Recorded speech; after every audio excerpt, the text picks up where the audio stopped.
Hello everyone, my name is Alok and welcome to Amplify Learning. So आज के इस video lecture में हम लोग देखने वाले हैं फिबोनाची सीरीज़ के ऊपर जावा प्रोग्राम। एंड इस वीडियो में हम फिबोनाची सीरीज़ को इम्प्लीमेंट करेंगे with the help of recursion. So recursion आप लोग पढ़ चुके होंगे, क्लास 11th एंड 12th में टॉपिक आता है प्रोग्रामिंग में। तो रिकर्जन की हेल्प से हम यहाँ पे फंक्शन बनाएंगे और वो फंक्शन क्या करेगा, फिबोनाची सीरीज़ को निकाल के हमें देगा। सो अभी रिकर्जन क्या होता है इसके ऊपर मैंने ऑलरेडी एक वीडियो बनाया है, उसमें मैंने एक्सप्लेन किया है कि रिकर्जन कैसे काम करता है एंड उसमें मैंने कुछ रिकर्जन के एग्जांपल्स भी एक्सप्लेन किए हैं। तो आप चाहो तो ये वाला वीडियो जाके देख लेना, इसका लिंक आपको डिस्क्रिप्शन में मिल जाएगा। एंड साथ ही साथ मैंने फिबोनाची सीरीज़ को विदाउट रिकर्जन भी उसका प्रोग्राम भी बनाया है इस वीडियो में, तो इस वीडियो को भी आप चाहो तो देख सकते हो। इस वीडियो में हम फिबोनाची सीरीज़ को इम्प्लीमेंट करेंगे with the help of recursion. तो ये कैसे होगा चलो देखते हैं। सो फिबोनाची सीरीज़ क्या होती है पहले तो ये देख लो। फिबोनाची सीरीज़ एक ऐसी सीरीज़ होती है जहाँ पे हर एक टर्म अपने पिछले दो टर्म्स का सम होता है। सपोज अगर हम स्टार्टिंग करें जीरो से, ये suppose zero position zero term है और फर्स्ट टर्म हमारा 1 है, तो अगला टर्म कैसे आएगा, this will be equal to sum of last two terms. मतलब 0 + 1 करोगे, 0 + 1 करोगे तो क्या मिलेगा, आपको 1 मिलेगा। फिर उसी तरह थर्ड टर्म की अगर बात करें तो थर्ड टर्म क्या होगा, थर्ड टर्म अपने पिछले दो टर्म्स का सम होगा। दैट मीन्स 1 + 1 करेंगे तो क्या मिलेगा, थर्ड टर्म मिलेगा। मतलब अपने पिछले वाले दो टर्म्स का एडिशन किया तो 2 मिला। उसी तरह इस वाले पे आओ, फोर्थ टर्म पे, तो फोर्थ टर्म मतलब क्या होगा, अपने पिछले दो का सम। सो पिछले दो क्या है, 1 और 2, सो 1 + 2 करा 3 आ गया। सिमिलरली उसी तरह 5 कैसे आएगा, 5 के लिए उसके पिछले दो का सम कर लो, 2 + 3 कितना हो जाएगा 5। उसी तरह 8 कैसे आएगा, 5 + 3। मतलब कोई भी टर्म अपने लास्ट के दो टर्म्स का सम है यहाँ पे। तो इसी तरह की सीरीज को हम बोलते हैं क्या, फिबोनाची सीरीज। सो अभी हम देखेंगे कि हम एक फंक्शन यहाँ पे कैसे बनाएंगे to calculate the nth term of a Fibonacci series. Means हमें एक ऐसा फंक्शन कुछ बनाना होगा, जैसे मान लो अगर हमने fib नाम का फंक्शन बनाया और इसका रिटर्न टाइप ले लेते हैं int टाइप का। ठीक है, रिटर्न की ज़रूरत पड़ती है अक्सर रिकर्सिव फंक्शंस में। तो हमने इंटीजर टाइप का फंक्शन बनाया रिटर्न टाइप का fib, और इसके अंदर एक पैरामीटर हमें लेना पड़ेगा int n। तो ये फंक्शन करेगा क्या, इसका काम समझ लो। इसमें अगर हम n यानी कि पोजीशन देते हैं, जैसे सपोज हमने n की जगह पास किया 4, तो इस फंक्शन को क्या करना होगा कि फोर्थ पोजीशन का कौन सा टर्म है ये हमें ये वापस रिटर्न करके देगा। सपोज हमने n का वैल्यू इसमें 4 दिया, सो इस फंक्शन को हमें क्या रिटर्न करके देना चाहिए, इस फंक्शन को हमें रिटर्न करके 3 वैल्यू देना चाहिए। ठीक है, अगर मान लो अगर हमने इसमें n की वैल्यू 5 दी तो इसे क्या रिटर्न करना चाहिए, 5। अगर सपोज हमने n की वैल्यू इसमें 6 दी तो इसे क्या रिटर्न करना चाहिए, तो इसे 8 रिटर्न करना चाहिए। सो मतलब इसमें हम जो भी पोजीशन देंगे फिबोनाची सीरीज का, पोजीशन हम बताएंगे तो ये हमें उस पोजीशन का टर्म लाके देगा। तो ये है हमारा प्रॉब्लम।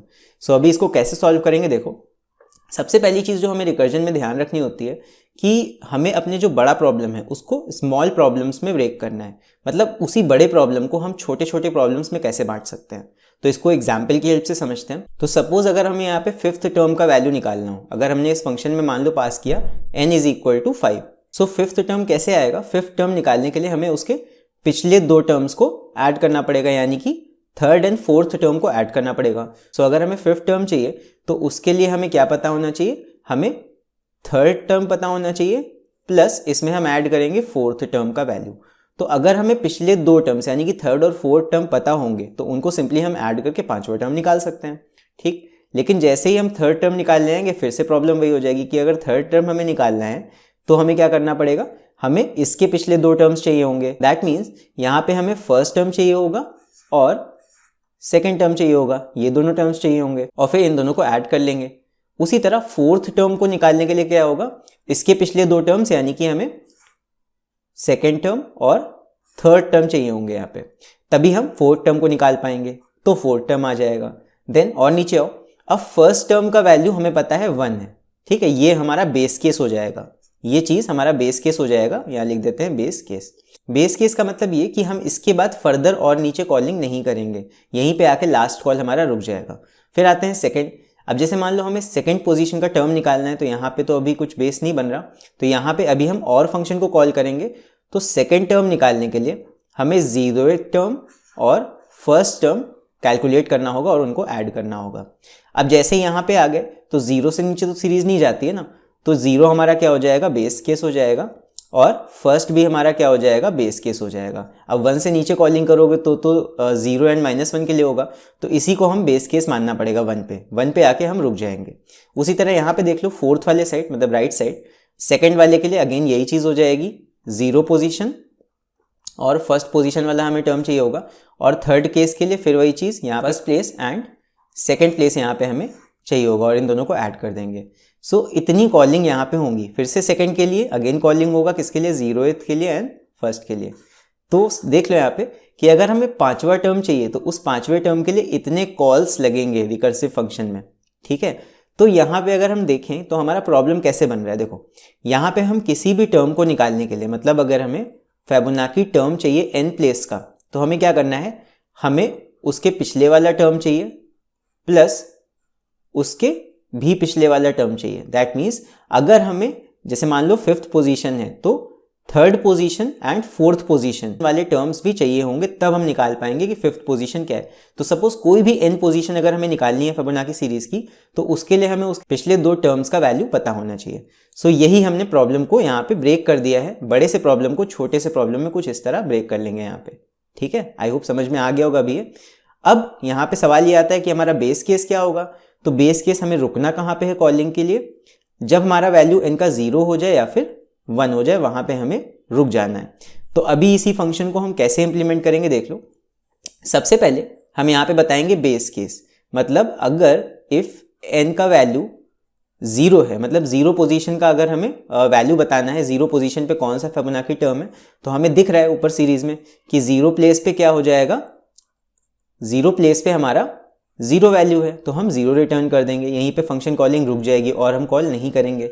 उसी तरह एल्स इफ यहाँ पे हम दे देंगे if n is double equal to 1, एक और के बेस केस यहाँ बन जाएगा, तो हम रिटर्न कर देंगे 1, राइट। एंड यहाँ पे हो जाएगा एल्स अगर ना हमारा बेस केस कोई नहीं है, मतलब n 0 नहीं है, n 1 नहीं है, तो एल्स में हम देते हैं अपना रिकर्सिव कॉल जो बार बार कॉल होगा। सो एल्स में हमें लिखना होगा रिटर्न, हमें क्या रिटर्न करना होगा, ये चीज हमें कॉल करना होगा फिर से अपने फंक्शन को for value n-1 plus fib of n-2 and semicolon. So ये हो जाएगा हमारा रिकर्सिव कॉल। मीन्स ये फंक्शन हमारा बार बार कॉल होगा। जैसे मान लो कोई पोजीशन आया तो ये उसके पिछले 2 पोजीशंस के लिए फिर से फंक्शन को कॉल करेगा एंड कॉलिंग सपोज जैसे 5th के लिए हमने कॉल किया था, तो कुछ इस तरह बार बार कॉलिंग होगी। एंड एट द एंड हमें क्या मिलेगा, हमें सारे टर्म्स ऐड हो के पिछले क्या मिल जाएगा, जो भी हमने n का वैल्यू पास किया होगा जो भी इसमें, तो उस पोजीशन का फिबोनाची टर्म यहाँ पे मिल जाएगा। सो अब इसी का ड्राई रन देख लो। जैसे सपोज अगर यहाँ पे n इज इक्वल टू हम यहाँ पे 5 पास करते तो रिटर्न होके क्या आता है ये देख लेते हैं। तो कॉलिंग तो ऐसे ऐसे होगी। अब याद रखना कि रिकर्जन में लास्ट से, मतलब जो लास्ट कॉल होगा वहां से वापस रिटर्न होके सब वैल्यूज आती है। तो सबसे पहले हम ट्री के लेफ्ट साइड में देखते हैं, जो मैंने ट्री बनाया है कॉलिंग वाला। सो यहाँ पे देख लो, जब हमारा सबसे नीचे बेस केस 0 आया होगा तो यहाँ पे क्या रिटर्न होके गया होगा, 0। देन जब हमारा बेस केस 1 आया तो रिटर्न होके क्या गया होगा, 1।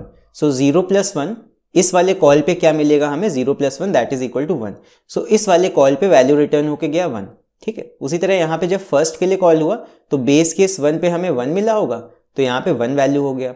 सो 1 + 1 करेंगे तो थर्ड वाले पोजीशन के कॉल पे हमें क्या मिल जाएगा, 1 + 1 2। दैट मीन्स जब थर्ड वाले के लिए fib एट n-2 किया होगा, मीन्स fib एट 3 कॉल हुआ होगा, तो हमें वहां पे 2 वैल्यू मिल गया होगा, राइट। इसके बाद राइट वाले ट्री में कॉलिंग को समझते हैं। राइट वाले ट्री में सबसे नीचे से देखते हैं, तो यहाँ पे 0 के लिए कॉल होगा फंक्शन, तो 0 मिलेगा 0 पोजीशन पे। फिर फर्स्ट के लिए 1, तो 0 + 1, सेकेंड पोजीशन पे हमें क्या टर्म मिलेगा, 1। देन फर्स्ट पोजीशन पे टर्म हमें 1 मिला, बेस केस है ये। 1 + 1 कितना हो जाएगा, 2। थर्ड पोजीशन पे टर्म क्या आएगा, 2, ठीक है। फिर यहाँ पे देख लो, 0 प्लेस के लिए 0 टर्म, फर्स्ट प्लेस के लिए फर्स्ट टर्म। सो यहाँ पे 0 + 1 हमें क्या दे देगा, 1। मीन्स जब हम fib एट 2 कॉल करेंगे, जो कॉल्स में सब कॉल्स होंगे अंदर, तो यहाँ पे 2 पोजीशन पे हमें 1 मिलेगा। देन 1 + 2 कर लो, तो 1 + 2 करेंगे तो फोर्थ पोजीशन पे हमें कितना मिल जाएगा, 3, राइट। सो फोर्थ पोजीशन का टर्म आ गया 3 एंड थर्ड पोजीशन का टर्म आ गया 2। तो थर्ड पोजीशन और फोर्थ पोजीशन के टर्म ऐड हो जाएंगे, 2 + 3 हो जाएगा। तो फाइनली 5th पोजीशन पे हमें क्या रिटर्न होकर मिलेगा, 2 + 3 दैट इज इक्वल टू 5। तो यही चीज होगा रिकर्जन में। हम जो भी यहाँ पे टर्म पास करेंगे फंक्शन अपने आप को बार बार कॉल करता जाएगा एंड कुछ इस तरह वो हमें वैल्यू निकाल के दे देगा। सो आई होप ये वाला फंक्शन, रिकर्सिव फंक्शन, आप लोग को समझ में आया होगा कैसे वर्क कर रहा है। सो अभी हम इसी का प्रोग्राम रन करके देखते हैं। सो यहाँ पे आप लोग देख सकते हो, यहाँ पे मैंने इस प्रोग्राम को पहले से टाइप करके रखा हुआ है। सो यहाँ पे मैंने क्लास बना लिया है फिबोनाची नाम से। सेम वही फंक्शन जो मैंने वहाँ पे इम्प्लीमेंट किया था यहाँ पे मैंने टाइप कर दिया है। एंड इसके बाद मैंने यहाँ पे एक मेन फंक्शन बना लिया है। एंड मेन फंक्शन में मैंने क्या किया है, स्कैनर क्लास की हेल्प से एक वैल्यू यूज़र से इनपुट करा ली है एंड उस वैल्यू के लिए हमने FIB फंक्शन को कॉल कर लिया है with the help of an object. Correct. So यहाँ पे अब इस क्लास को हम रन करते हैं, प्रोग्राम को कंपाइल किया, नो सिंटेक्स एरर, एंड इसके बाद हम रन करेंगे। ये हमारा रन हो गया प्रोग्राम। सो अभी हम इसमें कुछ वैल्यू पास करेंगे। सपोज हमने इसमें वैल्यू पास किया 5, ठीक है, मतलब 5th पोजीशन का हमें टर्म चाहिए। सो जैसे ही हम एंटर करेंगे तो हमें क्या मिल जाएगा, 5, क्योंकि 5th पोजीशन का जो टर्म होता है वो 5 होता है। इसके बाद फिर से फंक्शन को रन करते हैं। सपोज हमें चाहिए यहाँ पे 7th पोजीशन का टर्म, तो 7th पोजीशन का टर्म क्या आ जाएगा, 13, ठीक है। अपनी सीरीज में आप लोग चेक कर सकते हो, यहाँ पे 7th पोजीशन का टर्म क्या हो जाता है, 6 के बाद 7, तो दैट इज 13। सो 7 टर्म 13 आ गया। करेक्ट। सो यहाँ पे हमारा जो प्रोग्राम है वो करेक्टली वर्क कर रहा है। सो अभी प्रोग्रामिंग में यहाँ पे हम अपने कोड को थोड़ा सा और ऑप्टिमाइज कर सकते हैं। देखो कैसे, यहाँ पे जहाँ हमने लिखा है base case if n is double equal to 0, तो जब n का वैल्यू 0 है तो यहाँ पे क्या रिटर्न हो रहा है, 0 रिटर्न हो रहा है। करेक्ट। एंड जब n का वैल्यू यहाँ पे 1 है तो क्या रिटर्न हो रहा है, 1। मीन्स अगर यहाँ ध्यान से आप देखो तो जो n का यहाँ पे वैल्यू है वही तो रिटर्न हो रहा है। अगर n 0 है तो यहाँ पे 0 रिटर्न हो रहा है, अगर n आपका 1 है तो यहाँ पे 1 रिटर्न हो रहा है। तो क्या हम ऐसा नहीं कर सकते, इस कंडीशन को क्या एक साथ नहीं लिख सकते? तो हम लिख देंगे if n is double equal to 0 और n is double equal to 1। अगर n आपका 0 है या फिर n आपका 1 है तो सीधे सीधे n का जो भी वैल्यू है वही चीज़ आप वहाँ पे रिटर्न कर दो। तो क्या दोनों कंडीशंस यहाँ पे सिंगल कंडीशन के अंदर नहीं आ गए? तो जो भी n का वैल्यू होगा, चाहे 0 होगा तो 0 रिटर्न हो जाएगा, 1 होगा तो 1 रिटर्न हो जाएगा। ये वाला कोड भी सेम उसी तरह काम करेगा जिस तरह पिछला वाला कोड आपका वर्क कर रहा था। फिर से रन करके देख लेते हैं एंड यहाँ पे वैल्यू पास करते हैं। सपोज 7 पास करते हैं तो 13 आना चाहिए, तो 7th टर्म 13 यहाँ पे आ रहा है। सो ये है हमारा कोड, आप चाहो तो देख लो। लेकिन यहाँ पे एक अभी भी प्रॉब्लम है। अभी ये जो हमने फंक्शन बनाया है ये तो सिर्फ हमें nth पोजीशन वाला टर्म लाके दे रहा है। सपोज अगर हमने इसमें 1 इनपुट किया तो 1 पोजीशन का हमें टर्म लाके दे रहा है। सपोज अगर हमने इसमें 2 इनपुट किया तो ये 2nd पोजीशन का टर्म लाके दे रहा है। लेकिन ये पूरी सीरीज तो नहीं प्रिंट कर रहा ना। तो सीरीज प्रिंट करने के लिए थोड़ा सा हमें मॉडिफिकेशंस करने पड़ेंगे अपने इसी प्रोग्राम में। क्या होंगे देख लो। यहाँ पे मेन फंक्शन के अंदर आते हैं और यहाँ पे हम एक लूप चला देते हैं। कैसे देख लो। सबसे पहले हमने यूज़र से लिमिट इनपुट करा ली, तो लिमिट में हमें यूज़र ये देगा कि हमें कहाँ तक इस सीरीज़ को प्रिंट करना है, राइट। उसके बाद x में हमने वैल्यू इनपुट करा ली लिमिट की। अब इसके बाद यहाँ पे एक चीज़ कर लेते हैं, एक लूप चला देते हैं for int i is equal to 0, i less than equal to x and i plus plus. Means जितनी हमें यूज़र ने लिमिट दी है हम 0 से लेके मतलब 0 पोजीशन से स्टार्ट करेंगे एंड उस लिमिट तक लूप चलाएंगे एंड अपने फंक्शन में एक एक करके यही i का वैल्यू पास करते जाएंगे। मीन्स जैसे मान लो यूज़र ने अगर हमें 5 दिया तो पहले हम फंक्शन को कॉल करेंगे 0 के लिए, फिर 1 के लिए, फिर 2 के लिए, फिर 3 के लिए, फिर 4 के लिए एंड फिर 5 के लिए। तो पांचों पोजीशन के टर्म्स हमें मिलते जाएंगे एंड उन सारे टर्म्स को हम एक ही लाइन पे प्रिंट कर देंगे with the help of comma. तो यहाँ पे हर एक वैल्यू प्रिंट होने के बाद हम यहाँ पे कॉमा कॉमा लगाते जाएंगे। ठीक है। सो आई होप ये चीज़ समझ में आई होगी आप लोग को। एंड इसी के साथ यहाँ पे मैं एक हेडिंग भी दे दूंगा, system.out.println फिबोनाची सीरीज। सो यहाँ पे पहले हेडिंग प्रिंट होगा फिबोनाची सीरीज, उसके बाद सारे टर्म्स उस लिमिट तक सारे प्रिंट हो जाएंगे। तो अभी हम रन करके देखते हैं। ये देखो टर्मिनल विंडो आ गया। सो अभी हम यहाँ पे वैल्यू देते हैं। सपोज अगर हमें फिबोनाची सीरीज 10 टर्म्स की चाहिए, 10 शुरुआत के टर्म्स हमें चाहिए, तो वैल्यू मैंने दिया 10, लिमिट हो गया हमारा। एंड ये देख लो शुरुआत के 10 टर्म फिबोनाची सीरीज के यहाँ पे प्रिंट हो गए। अब ध्यान रखना कि यहाँ पे आपका 0 पोजीशन से आप ले रहे हो, मतलब काउंटिंग जो यहाँ पे टर्म्स की कर रहे हो वो 0 पोजीशन से है। तो 0 1 2 3 4 5 6 7 8 9 10। तो यहाँ पे 10 टर्म्स आपके इस तरह प्रिंट हुए 0 से। अगर यहाँ पे आपको ये चाहिए कि उससे कम ही प्रिंट हो तो यहाँ पे आप एक चीज़ बस कर लेना, यहाँ पे जो लूप होगा लूप को एक कम तक चलाना। जैसे मान लो आपको गिनती में टोटल 10 चाहिए, 0 से भी नहीं, आप 1 से काउंटिंग चाहते हो, तो यहाँ पे आप लेस देन एक्स कर देना, तो 0 से लेस देन एक्स तक चलेगा, तो ये हो जाएगा इतना। देख लो, जैसे मान लो लिमिट हमने 10 दी, तो इस बार सिर्फ 10 ही टर्म्स प्रिंट होंगे, 0 से नहीं, 1 से काउंटिंग होगी। मतलब 1 2 3 4 5 6 7 8 9 10, देख लो टोटल में यहाँ पे 10 टर्म प्रिंट हो गए। सो कुछ इस तरह हम करेंगे, वो आपके ऊपर है, आप 11 टर्म्स प्रिंट करते हो, मतलब 0 से काउंटिंग करते हो या फिर 1 से काउंटिंग करते हो। बाकी अगर फिबोनाची सीरीज का लॉजिक आता है with the help of recursion, तो कुछ इस तरह हम बनाएंगे फिबोनाची सीरीज प्रिंट करने का फंक्शन। या फिर आपको सिर्फ अगर ये बोला जाता है to calculate the nth term of a Fibonacci series, तो आप कौन सा फंक्शन बनाओगे, तो आप ये वाला रिकर्सिव फंक्शन यहाँ पे बना दोगे।